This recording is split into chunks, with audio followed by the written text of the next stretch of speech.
ನಮಸ್ಕಾರ ಡಾಕ್ಟ್ರೆ, ನನಗೊಂದು ಕ್ವಶನ್ ಇತ್ತು. ಏನು ಅಂತ ಹೇಳಿದ್ರೆ, ಇವಾಗ ತುಂಬಾ ಯಂಗ್ಸ್ರದ್ದು ಮುಖದಲ್ಲಿ ಕಪ್ಪು ಕಲೆ ಬರುತ್ತಲ್ಲ, ಅದೇ ಬಂಗು ಅಂತ ಹೇಳ್ತಾರಲ್ಲ, ಅದು ಯಾಕೆ ಬರುತ್ತೆ ಡಾಕ್ಟರ್? ಈಗ ದಿವ್ಯಾ ಅವರು ಒಂದು ಇಂಪಾರ್ಟೆಂಟ್ ಕ್ವಶನ್ ಕೇಳಿದ್ದಾರೆ ಕಪ್ಪು ಕಲೆ ಬಗ್ಗೆ, ಅಂದ್ರೆ ಬಂಗು. ಇದು ಕೆಲವು ಕಾರಣಗಳಿಂದ ಬರುತ್ತೆ. ಒಂದು ಹಾರ್ಮೋನಲ್ ಚೇಂಜಸ್ ಇಂದ.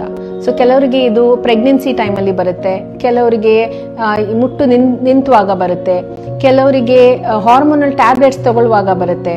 ಸೊ ಇದು ಹಾರ್ಮೋನ್ ರಿಲೇಟೆಡ್ ಇಶ್ಯೂ. ಕೆಲವರಲ್ಲಿ ಹಾರ್ಮೋನ್ ರಿಲೇಟೆಡ್ ಇರಲ್ಲ, ಅವರಿಗೆ ಫ್ಯಾಮಿಲಿ ಹಿಸ್ಟ್ರಿ ಇರುತ್ತೆ. ಅಂದ್ರೆ ಫ್ಯಾಮಿಲಿಯಲ್ಲಿ ಯಾರಿಗಾದ್ರೂ ಈ ಕಾಯಿಲೆ ಇದೆ, ಅದಕ್ಕೆ ಅವ್ರಿಗೆ ಬೇಗ ಅಂದ್ರೆ ಯಂಗರ್ ಏಜ್ ಅಲ್ಲಿ ಅವ್ರಿಗೆ ಬರುತ್ತೆ. ಮೂರನೇದು ಏನಂದ್ರೆ, ಬೇರೆ ಕಾಯಿಲೆಗೆ ಟ್ಯಾಬ್ಲೆಟ್ಸ್ ತಗೊಳ್ಳುವಾಗ ಅದರಿಂದ ಸೈಡ್ ಎಫೆಕ್ಟ್ ಆಗಿ ಇದು ಬಂಗು ಬರುತ್ತೆ. ಡಾಕ್ಟರ್, ಈ ಬಂಗು ಬಂದಾಗ ಏನೆಲ್ಲ ಚಿಕಿತ್ಸೆಗಳು ನಮ್ಗೆ ಮಾಡಿಸ್ಕೋಬಹುದು ಅಂತ?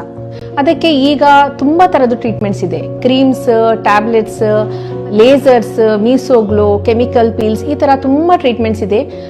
And that to in laser ಈಗ latest technology like pico laser ಅಥವಾ ಅರ್ಬಿಯಂ ಯಾಗ್ ಲೇಸರ್, ಆ ತರ ಎಲ್ಲ ಲೇಸರ್ಸ್ ಇದೆ. ಯಾವ್ದ್ರಿಂದ ಈ ಕಪ್ಪು ಕಲೆಯನ್ನ ತುಂಬಾ ನಾವು ಕಡಿಮೆ ಮಾಡ್ಲಿಕ್ಕೆ ಪ್ರಯತ್ನ ಪಡಬಹುದು. ಸೊ ನಿಮ್ಮ ಹತ್ತಿರದು ಒಳ್ಳೆ ಡರ್ಮಟಾಲಜಿಸ್ಟ್ ಹತ್ರ ಹೋಗ್ಬಿಟ್ಟು ನಿಮ್ಮ ಸ್ಕಿನ್ನಿಗೆ ಯಾವ ಟ್ರೀಟ್ಮೆಂಟ್ ಸೂಟ್ ಆಗುತ್ತೆ ಅದನ್ನ ನೋಡ್ಬಿಟ್ಟು ಟ್ರೀಟ್ಮೆಂಟ್ ಅನ್ನ ಸ್ಟಾರ್ಟ್ ಮಾಡಿ.